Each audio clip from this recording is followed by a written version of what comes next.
పడుకున్నావు తల్లి? అమ్మా, వాళ్ళ డాడీకి దెబ్బ తగిలిందని వీడికి తెలుస్తుంది అనుకుంటండి. పాపం చాలా బెంగగా ఉంటున్నాడు 3 రోజులు బట్టి.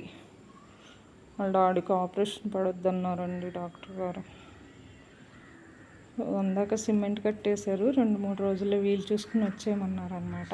తల్లి, ఏం తల్లి, అంత విచారంగా పడుకున్నా?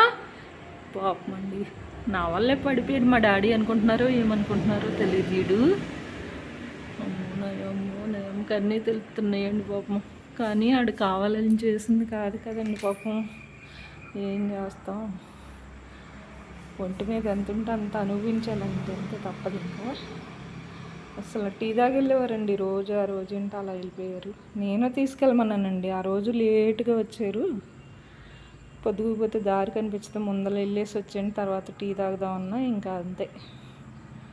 మాకు అన్నీ అలానే ఉంటున్నాయండి, అలానే జరుగుతున్నాయి. ఏంటో అర్థం కావట్లేదండి. అమ్మకు పాపం అనేది వచ్చేసింది అనుకుంటా.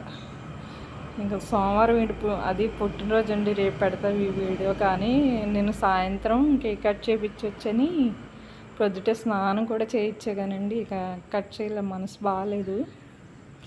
పాపం ఆడు కూడా చాలా డల్గా ఉన్నాడు. కన్నమ్మగాడు పాపం, బంగారు తండ్రి దోషపండి పాపం.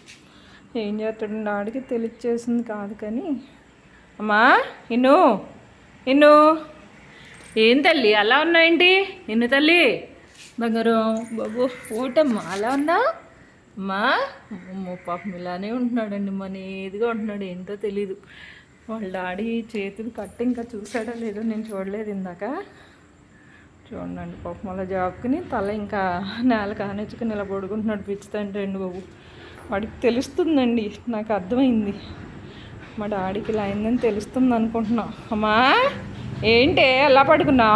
కన్నయ్య ఎటు చూడు, దాచుకోండి పాపం. మంచి తండ్రి.